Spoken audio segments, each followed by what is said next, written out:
welcome to the Lights Lounge, your weekly home for all things Las Vegas Lights FC. We'll be here every single week throughout the 2026 season for a deeper dive into everything that happens on the pitch, including match previews and analysis alongside a new guest every episode. Please remember to hit the like and subscribe button so that you don't miss out on any of our upcoming episodes. Our guest today is assistant coach Liviu Bird. But before we start, here's a message from our partners at Markman Law. Accidents happen, and when they do, having the right team on your side matters. Markman Law is committed to helping people fight for what they deserve with trusted legal guidance and personalized support every step of the way. When life misses the mark, Markman Law is there to help make it right. Visit markmanlaw.com and get the support you deserve. All right, Liviu, welcome to the Lights Lounge. Yeah, thanks for having me. Good to be here. How are you? Doing well, getting through the last of the Vegas summer heat and starting to feel like I'm finally maybe adjusting to it. So that's good, but I won't be sad when it's not here anymore. So that's for sure. Yeah, the weather's been hit or miss these past few weeks. Like last week it wasn't that bad, and this week it's been scorching hot outside. Yeah, it's a warm one. Yeah. And, speaking of weather, you have a very distinct background. You grew up in Alaska. How was that like? Yeah, that's one of the things coming here. Being from a northern climate, definitely takes a little bit of an adjustment. Growing up in Alaska, it's people don't believe me when I say this, but it's a lot like anywhere else. It's normal sort of city, normal place. It's obviously very isolated. The winters are very extreme. It's funny with the weather. The only extreme that I can compare a Vegas summer to is an Alaskan winter. It's the exact same, but the opposite extreme. You don't want to go outside. You do your best to limit your exposure, and it feels very, very similar, just on the opposite end of the spectrum, which is interesting. So how does someone how do you develop a love for soccer in such an adverse environment for the practice of the sport? Yeah, it's interesting. So that's where my family background comes in. My mom was Romanian, so I spent a lot of time in Romania growing up. The first time I played the sport was in my grandparents', the courtyard of my grandparents' apartment building with the kids in the neighborhood. Just kind of learned playing on the street, just like a lot of kids from around the world. And that's kind of where, they say over there the bug bites you, and then that's it. You're afflicted for life. So that's where it started. Going back to Alaska, I would play in the summers in leagues. And in the winter we'd play indoors, so playing a lot of school gyms and that sort of thing. But it's back then there wasn't a lot of turf. There wasn't now they have some indoor facilities with turf and that whole indoor soccer. But back when I was growing up, it was high school, middle school, elementary school gyms that we played in. There were a couple leagues that were really fun. We'd play off the walls and stuff, so it was it could get a little crazy. But it's growing up in Alaska playing soccer is definitely unique. Still is in a lot of ways. Going back to your heritage, how was it like to grow up in a partially Romanian household? Yeah, it was. I kind of grew up in between both. So I spoke Romanian first. English is actually my second language, although I spoke both before I was 5. So I guess you could say I was kind of both are my first language in some ways. But yeah, it was cool. I had a good mix. I think. For anybody, being as young as I was and getting to travel as much as I did, it really informs your worldview. It helps you see things from different perspectives, understand that the world is a big place, and obviously not everybody has the same reality, but at the same time, we're all sort of part of this human experience, and there's a lot of different ways to kind of go through it. And I was lucky that I did get to do a lot of traveling and spent a lot of time kind of back and forth when I was a kid, and yeah, it definitely shaped who I am today. Do you have any favorite Romanian meals? I mean, Romanian food is very good. It can be very rich, so there's a lot of flavors. My mom used to make this. Basically, it's a meatball soup that I really liked. Actually, my wife learned how to make it too, so I still get it, especially in the winters. There's nothing like a good soup in the middle of winter when it's cold outside. So there's a good meatball soup that I like a lot. The desserts are insane. I mean, there's a lot of different kinds of desserts and things you can get that in Romania that are really good. And then there's I also really like it's kind of basically ground meat that they form into like kind of little almost sausages, and you put that on the grill. It's called mici, mitite, but it's really good. A little bit of spicy mustard, and just get in there.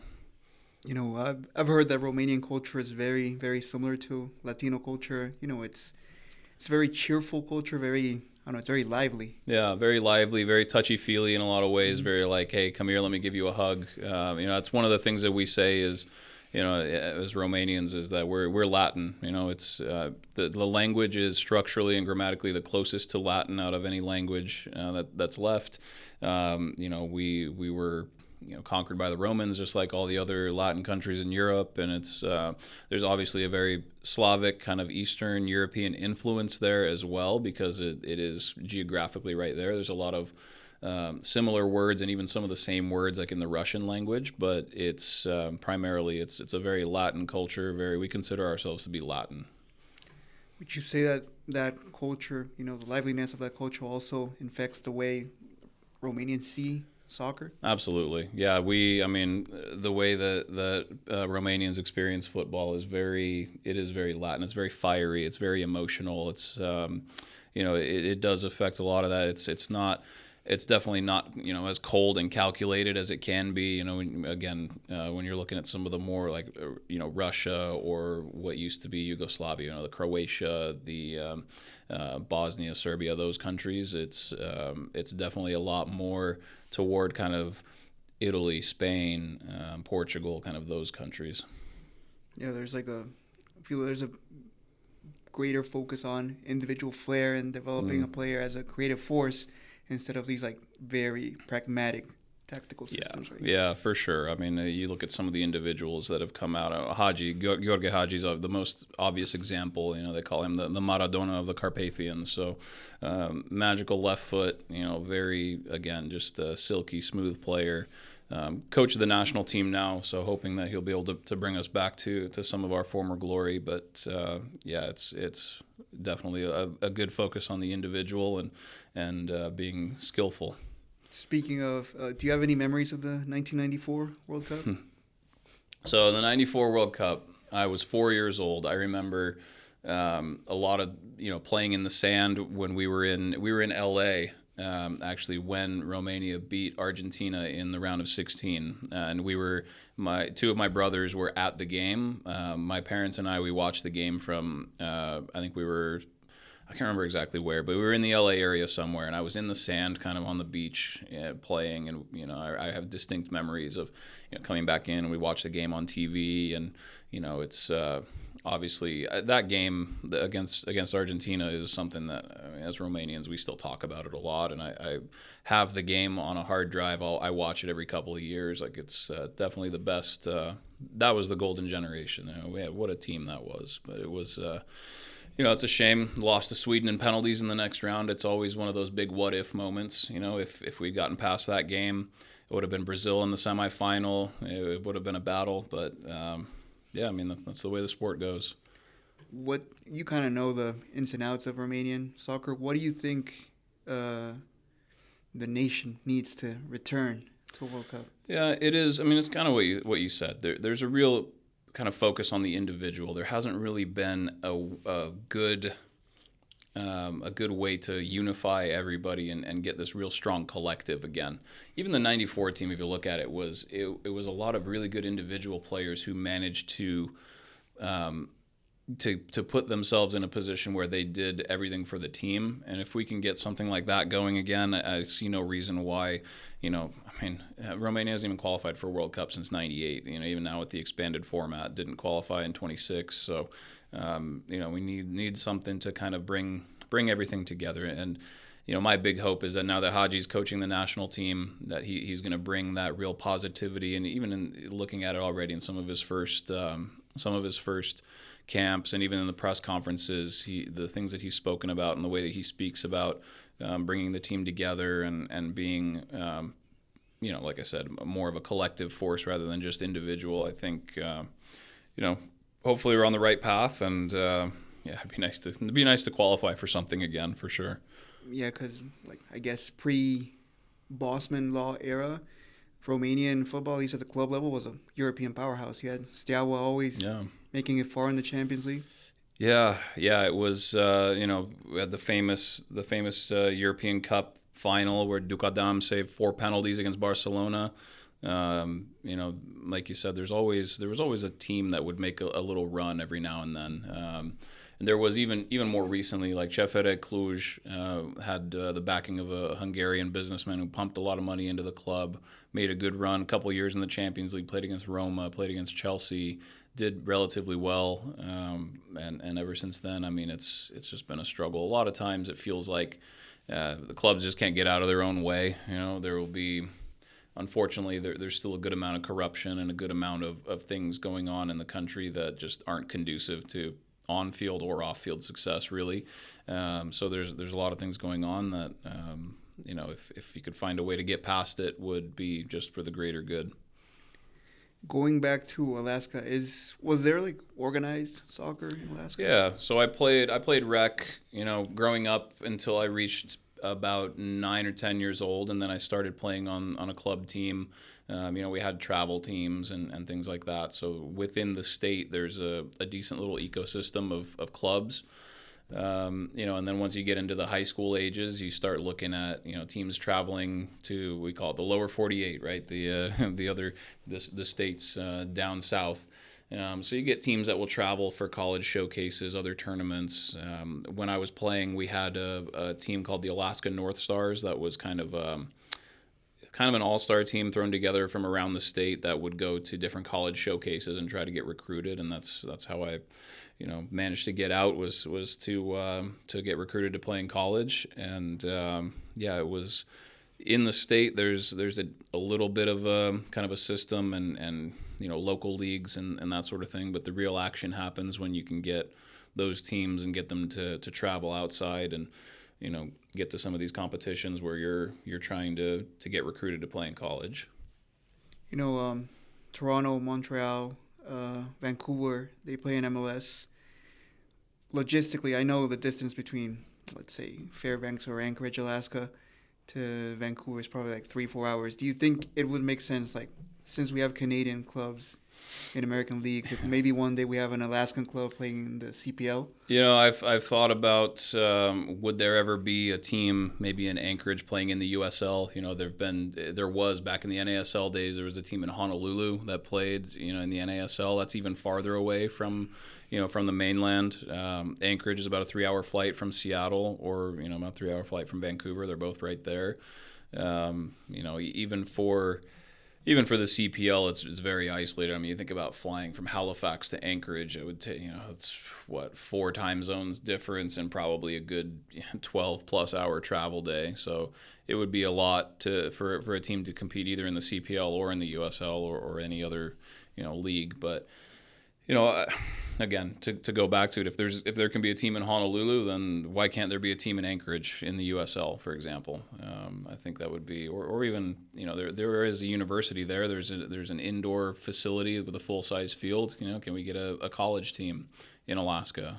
I think it would be great. It would be great for the sport in the state, and it would. I think it would do well as well. Yeah, it looks difficult, but it would be great for the growth of the sport in Alaska. For sure.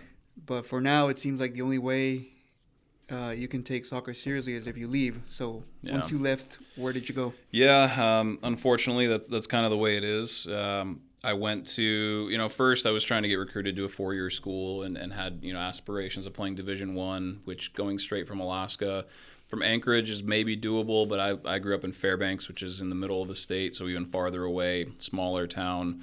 So eventually it kind of dawned on me I was probably going to have to go the community college route if I wanted to play.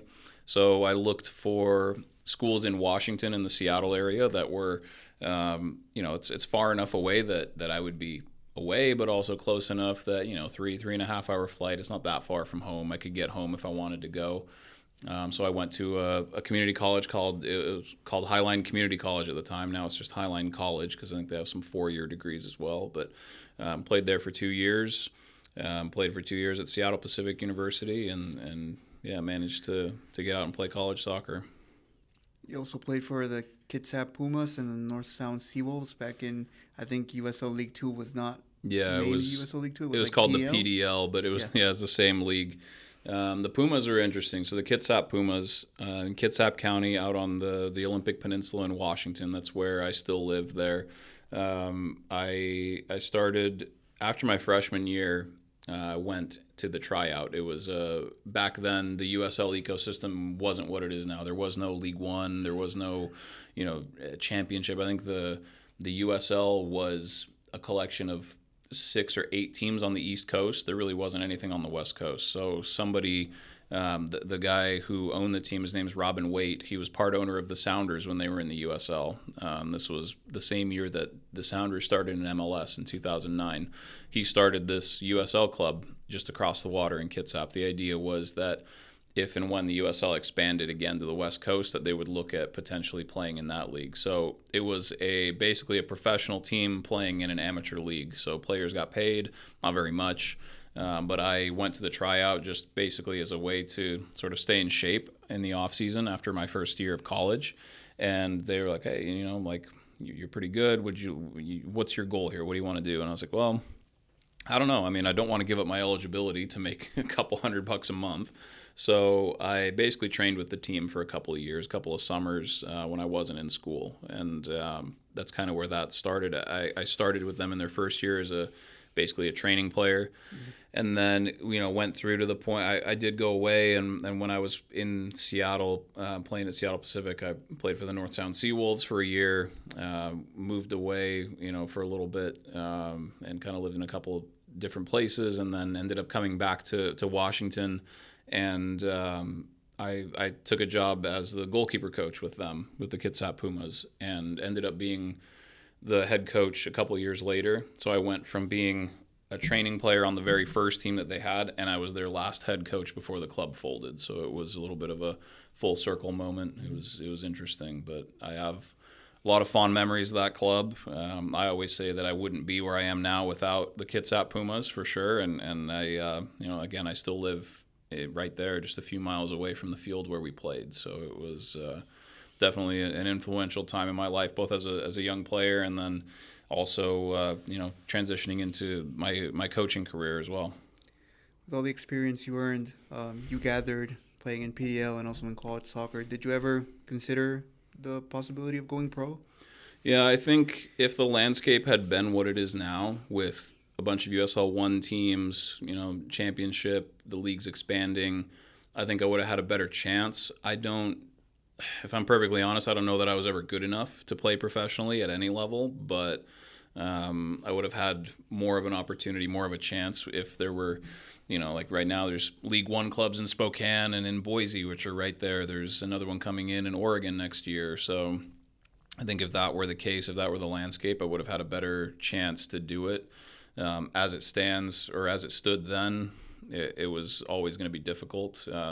I always say that in terms of my playing career, my lack of talent caught up with me eventually. So I like to say I'm a much better coach than I ever was a player. So that's 100% true. And it's also more difficult for a goalkeeper, right? Yeah, it's hard. Obviously, only one can play at a time. I always enjoyed playing with guys who, this idea of the goalkeepers union was always big for me. So if you're not playing, which I often wasn't playing, you support the guy who is playing, you push him in training, and that was always a good feeling. I always felt like when the guy on the field had success, it was also my success. So it was, when I was playing at Seattle Pacific Division II, I was a senior. I didn't play. The guy who was a junior was starting in front of me. He was an All-American my senior year. I was just as happy as he was. Honestly, it was fun. So I think, as a goalkeeper, it is a little bit more difficult. But I also think that's part of what you learn being in that position is how to give yourself over to the team a little bit, and you maybe see things from more than just your perspective. Obviously, you're always disappointed when you don't play, but I think I was able to get myself to a place where I could put that aside at least enough to understand that if the team was successful, and again, if the guy playing in front of me was successful, then, I could be happy with that. You majored in communications. Why? I did. So I don't know. It's my dad was an English professor for, basically his entire life. He taught at the university in Fairbanks. That's why we ended up there, University of Alaska Fairbanks. That's how he ended up there. Met my mom. They moved back there, and then I was born there. Eventually, I think I sort of realized that I had some talent for writing. I had some, and I enjoyed reading, being analytical, kind of critical thinking, that sort of thing.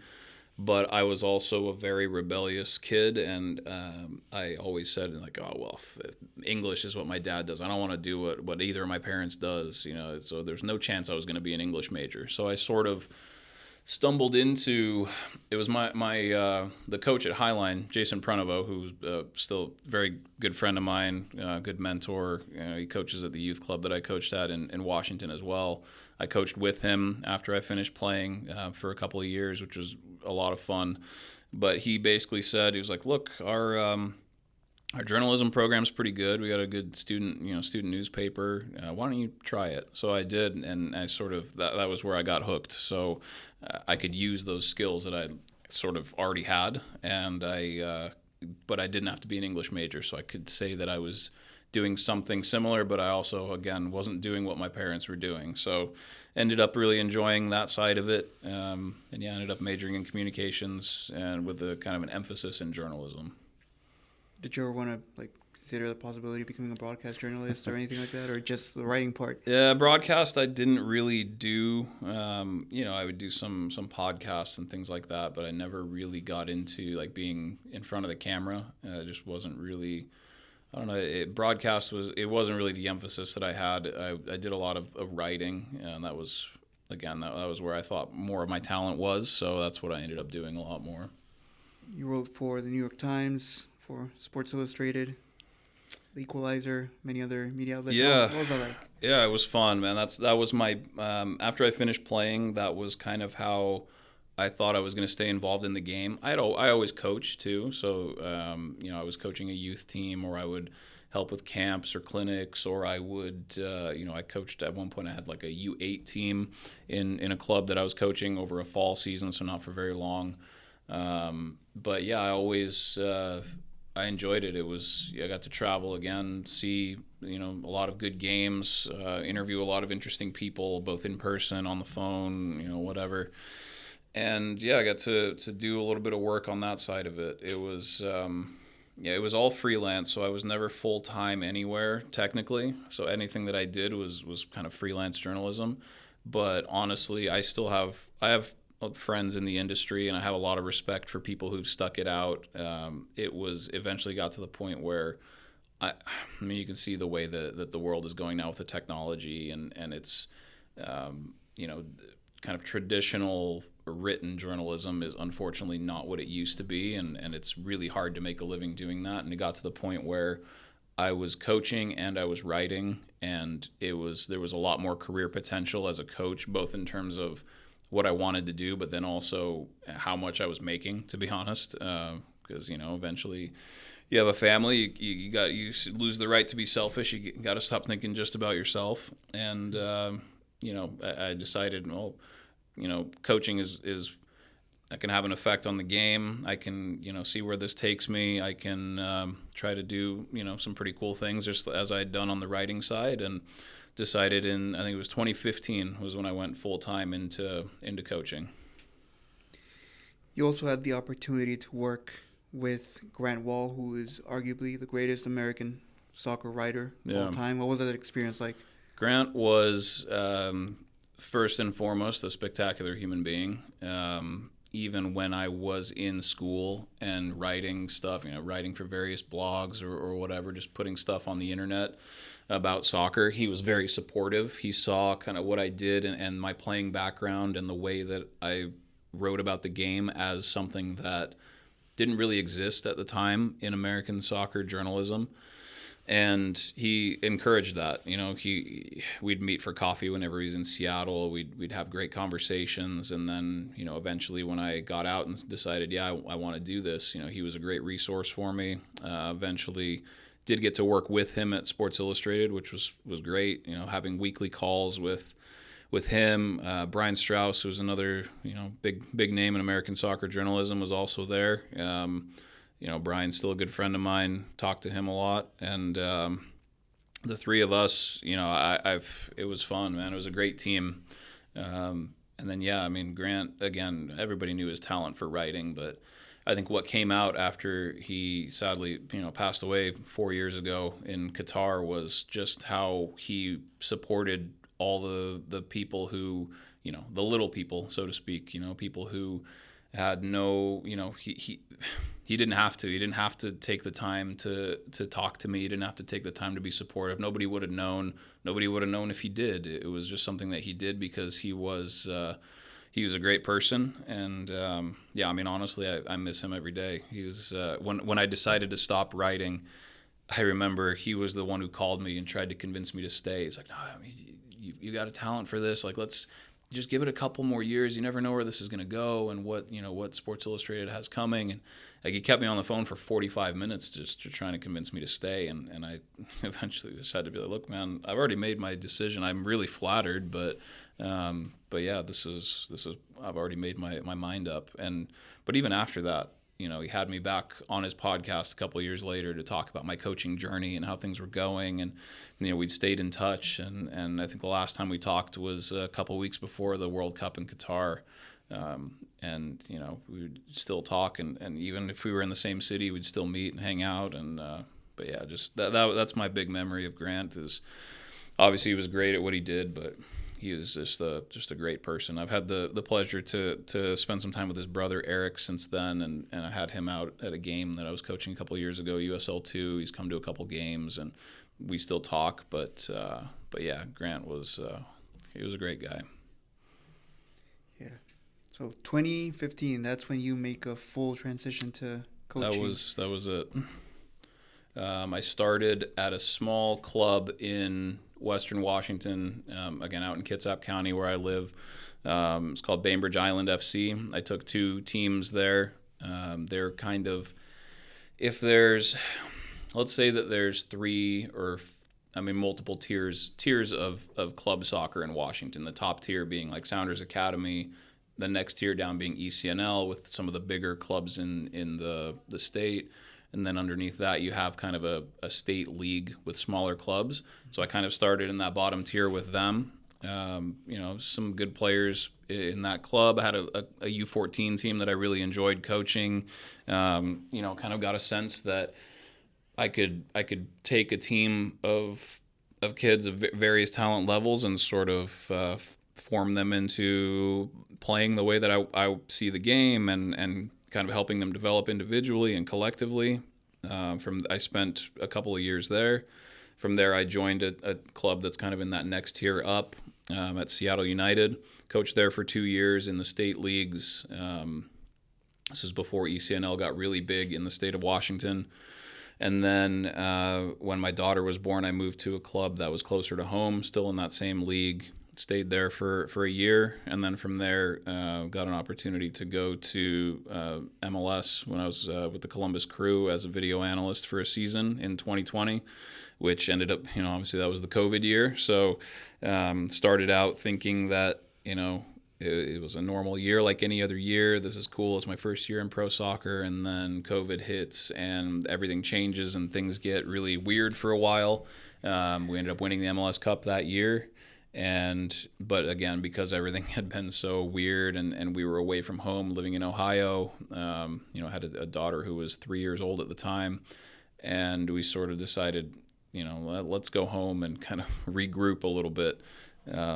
So I went home and got back into coaching at Washington Premier FC, which is where Nate Jones played, who's playing for the Lights. But I've known Nate since he was probably 15, 16 years old. I hadn't coached him directly until I came here, which is kind of funny, but I've just known him and, have coached at the same club that he was playing at.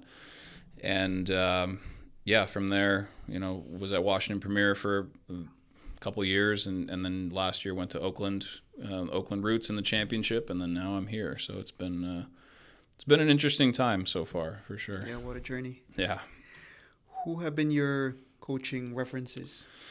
Yeah, I mean, for me, number one coaching reference for me is Pep Guardiola. Always has been. The way that his Barcelona teams played back when he was just got the job there. I was still in college playing, and just watching that team play, it spoke to me in a way that no other team or no other coach really has, in terms of the way, the way that his teams play, the style of football, just the feel, the way the game feels. Because again, to get back to the Latin aspect of it, right? It's about a little bit about emotion. You got to have some feeling, and just that was the first team that really made me feel that way. That was I could not only could I see it, but I could also sense it. I could feel the way that they experienced football. So Pep has always been for me number one. I think beyond that, I've had some great mentors. Bob Bradley's been a really, really good mentor, really good friend. He and I have great conversations even now, and he's really, beyond being an example, he also challenges people in a way that really forces you to grow. It forces you to think and to kind of justify yourself in some ways. You'd be having a conversation with them and just make some sort of throwaway comment about, I think, when a player makes this run, that's really hard to defend, and he, just the way he kind of looks at you, he goes, well, why would you say that? Like, what makes you say that? And you have to think. You got to justify yourself. You got to be able to explain what you're thinking, not just, oh yeah, this is what I think. Like, okay, but why? So Bob has been great. And again, very similar to Grant Wahl in some ways, where I met Bob when I was a writer, and I had written something about the U.S. national team and made a reference to back when he was the coach. And he reached out and he emailed me, and we sort of started going back and forth about, I agree with this, I disagree with this, and he was providing some context to some of the things that I had said that I had no idea about, and we just sort of always stayed in touch. I went out to watch his team a couple times at LAFC, both games, and he invited me in to watch training and things like that. And like I said, we still have conversations to this day, and we trade ideas and sessions and just whatever. So that was really, really good to really fortunate to have a couple people, both again on the journalism side with Grant, and then on the coaching side with Bob, who have been in my corner in one way or another and have really helped me continue to strive and to push and develop. You have essentially pretty much worked on almost all levels of the U.S. soccer pyramid. Yeah. What do you think the system is still missing to pump out world-class talent consistently? Because there's actually one player who kind of mirrors your trajectory in a way, Oved Vargas, born in Alaska, developed in Washington State, became the first Alaska-born player to play in a World Cup for Mexico. Right, for Mexico. So are there players that slip through the cracks? Is there something going on that doesn't allow the U.S. soccer system to pump out as much as it could? Yeah, there's a lot of things that kind of limit our ability or challenge our ability to find that real world-class talent. Number one is, if you look at the U.S., it's massive. Every state could be its own country in some ways. So right away, geographically, you're facing some massive challenges in finding kids from, it's easy to find kids in the big cities. You get, Seattle, L.A., New York, Miami, Dallas, these really massive metropolitan areas where people can travel easily and kind of conglomerate and be in the same place. It's a little bit easier. But then you get kids from, again, Alaska, Hawaii, even places like, Wisconsin, Iowa, Maine, these more isolated sort of smaller areas. And this is one thing where I think the USL branching out and having League One teams in Madison, Wisconsin, in Portland, Maine, even in Boise, Idaho, places like that where, now the players in that area can have more of a chance to have access to a higher level platform. I think that's massive. So the biggest thing is, how do you reach all of these corners? How do you reach the kid who's playing, in the inner city in New York, Detroit, Chicago, wherever, but then also these kids who are playing out in what is essentially the middle of nowhere. So it's that's the biggest challenge that we have. Also, the fact that at the very top levels, our culture in this country is very divided in terms of the sports. So we have obviously our football, which is huge, and it is one of the more popular sports in the country, and every kid plays it at some point, it seems like. But the real, heavy hitters still, in a lot of ways, back, basketball, American football, baseball, these other sports that are traditional American powerhouses. So, beyond if you have a situation where you have the vast geography of our country, you also have to be able to reach every corner, and to reach every corner, unfortunately, you're gonna need some money. It's just the reality of the situation. So, beyond that, how do we continue to push the envelope in our local communities and improve the level of coaching? I've seen a lot of very good coaches from all parts of the country, all levels, youth, age groups, all the way through, obviously, up to USL, MLS. But then also, how do we continue to raise the bar so that the parent coach who is volunteering to coach their kid because nobody else would do it also has at least some idea and some ability to help them develop some very basic skills. The talent will always rise in those situations. So there will always be a situation where there's a kid who, hey, you don't belong here. You obviously belong at a higher level. Let's push you on. So that will always happen. But beyond that, how do we also get these other kids to at least have a baseline sort of appreciation and ability in the sport, so that when they grow up and they have kids, now maybe that kid has a little bit more of a home grounding in the sport than a parent who, through no fault of their own, grows up playing a different sport and maybe can't help them as much. So a lot of challenges in this country, but I think a lot of it boils down to just how big and how diverse our country is, which is also an asset in a lot of ways, but it presents a lot of challenges. Do you think that, looking at Spain and Argentina in the World Cup final, Spain, a very possession-based soccer, so is Argentina, but they're different styles.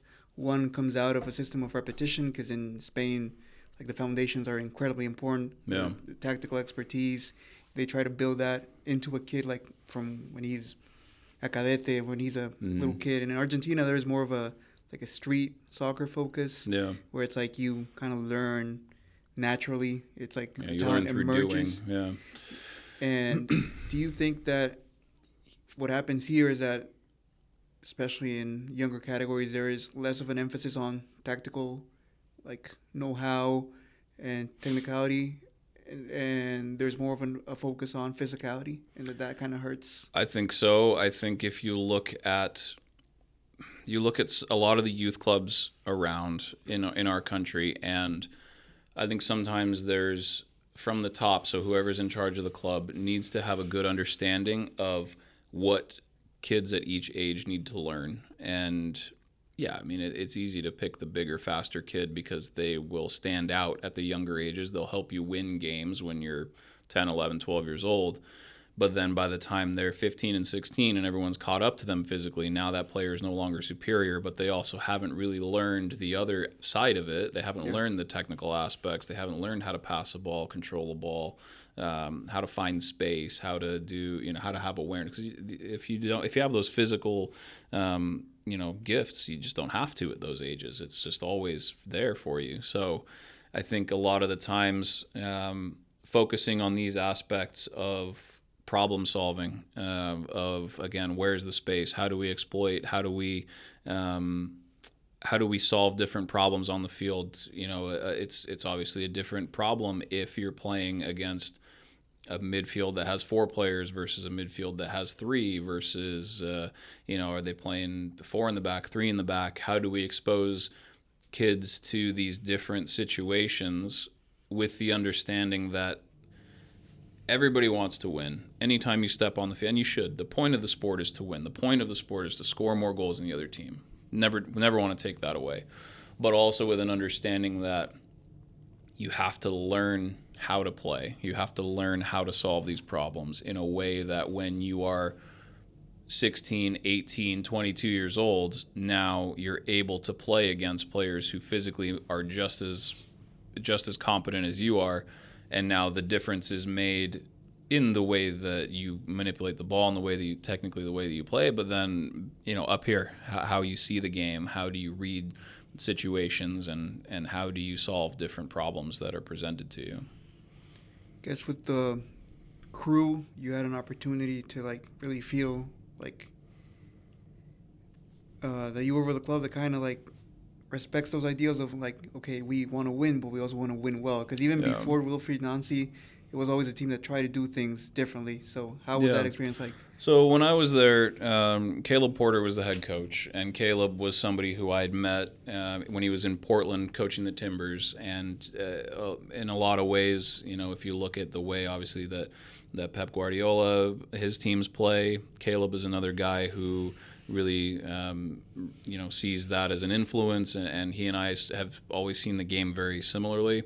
I learned a lot from him in terms of how to coach, how to organize sessions, how to, what are you focusing on, how do you freeze a session and coach the right thing, and how do you progress a training session, a season, how do you get a team from point A to point B, and all the steps along the way. And like you said, it's always been, I feel like Columbus is a club that has a real sense of process. There's a real sort of identity behind the way that they want to not just play, but also the process behind getting a team and a player from the academy to the second team now, which didn't exist when I was there, but came in a couple of years later.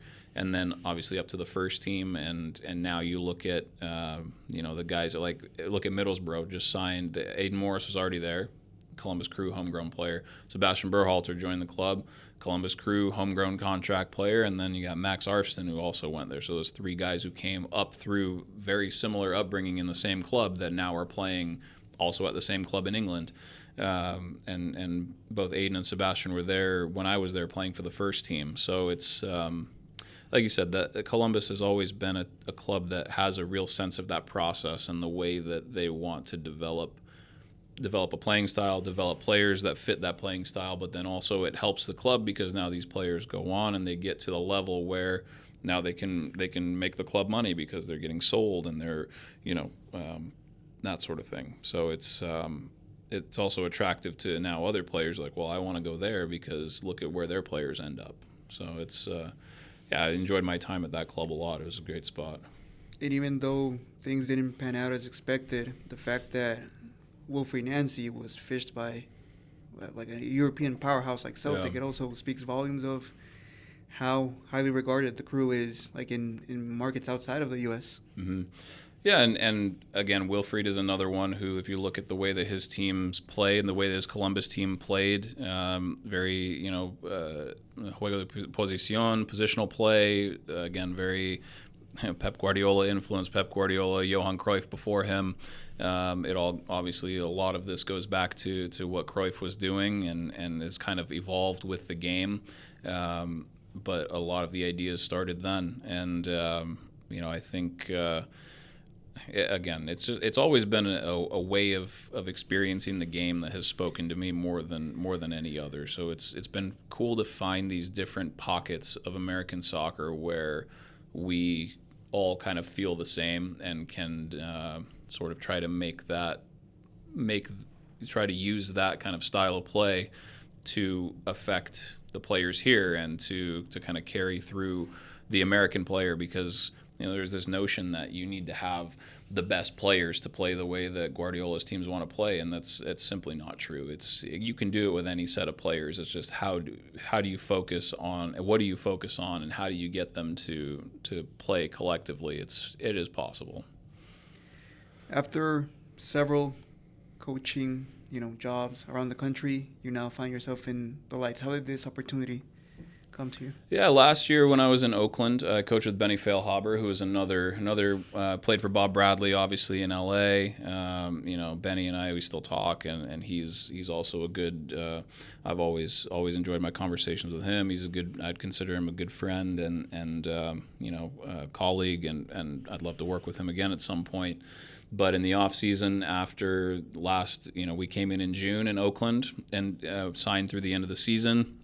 They decided to go a different way, so we were looking around for another club. It didn't work out for us to go somewhere together. So I ended up, looking for where can I go? What's the next opportunity? What's the next step? And Vegas was a club that came in actually kind of late in the process. I think it was already kind of November, maybe even early December by the time I started talking to the club here. And it just sort of worked out that, obviously with Devin Rensing being here last year and now getting his first full year as the head coach, and he was looking to build a staff, and there was an opportunity, and it seemed like a good chance and in a good place to help a club that again is searching a little bit for that process and to be able to get back up into a playoff place and to have some success in the league. And that challenge also was appealing to me because I saw a lot of room for growth, a lot of potential in what was going on here, and so that sort of came up again very last minute, and I was happy to jump on it. And we're on an incredible run right now. Like the team, everything seems to be clicking. Yeah, good run, and again, this is the potential that we kind of saw in this group that even early in the season when we're starting to kind of come together and find a way of working and find our process of day to day. What does training look like? What does the game look like? How are we going to play?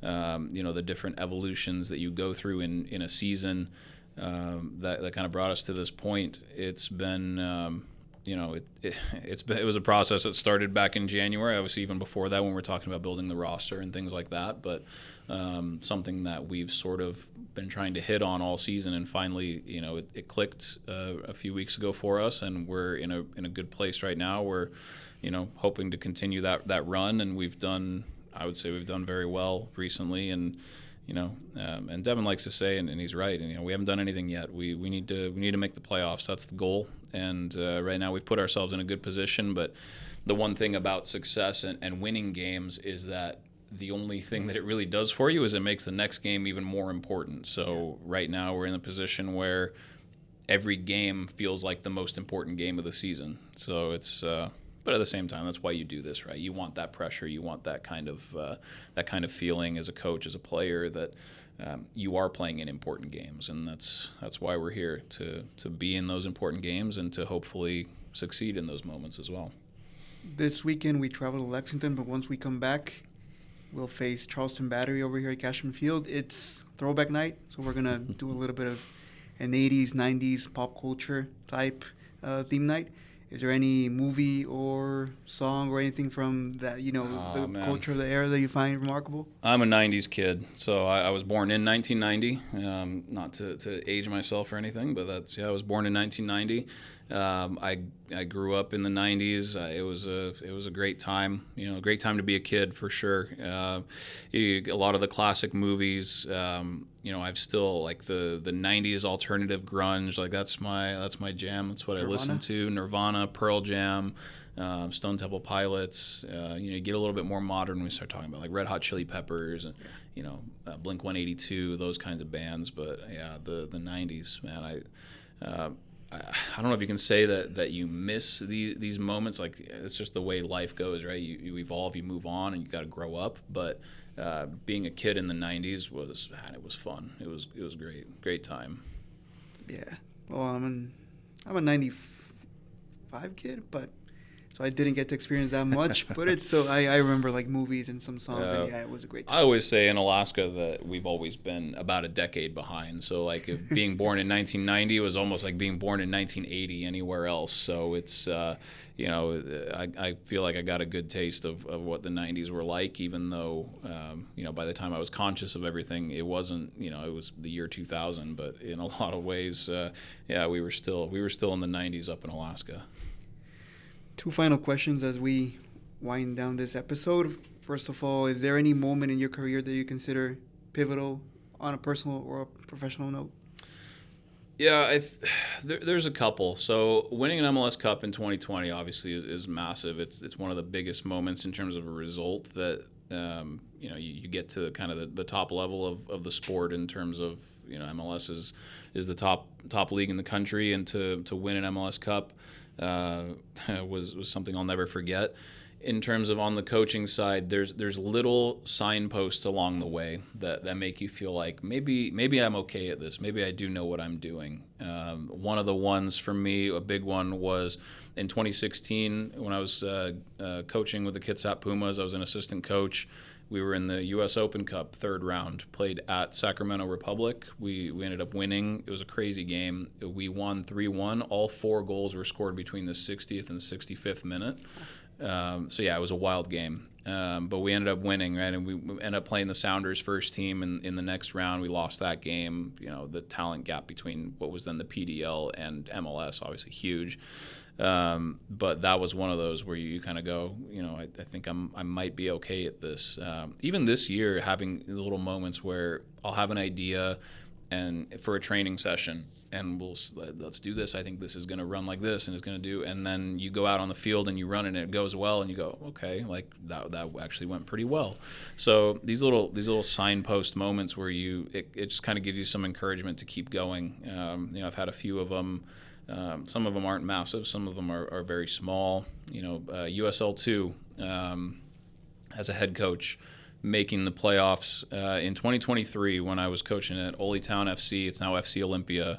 Charlie Landfear was our goalkeeper, so there's another Las Vegas Lights reference. We played Ballard FC, ended up being the national champion. They were undefeated that season. They only lost 1 game all year, and it was to us.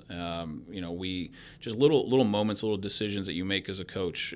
We were down to 10 men in the 40th minute of that game, so we played the entire second half down a man. We were up 2-0 because we scored a couple of pretty early goals. They came back, ended up tying the game 2-2, and I looked down the bench, and I'm going, okay, we need a spark. Who do we got? Our bench was empty. We only had our backup goalkeeper on the bench. But the previous week, he had put it in my mind that, I used to play striker when I was a kid. So if we need a goal late in the game, you can throw me on as a forward and I can make something happen. He goes, I'm confident I can score a goal at this level. So, okay. The week before, we had played a game, and our striker got a concussion. So during the game, and we had no subs left. I couldn't make any more subs, but I had a concussion sub, and he was the only guy who was available. I was like, all right, well, let's see what happens. So I throw him on the field. He scored. We went up a goal when he scored. They ended up going down the other end of the field. They tie it. We ended up tied. And I was like, man, our backup goalkeeper just came on the field.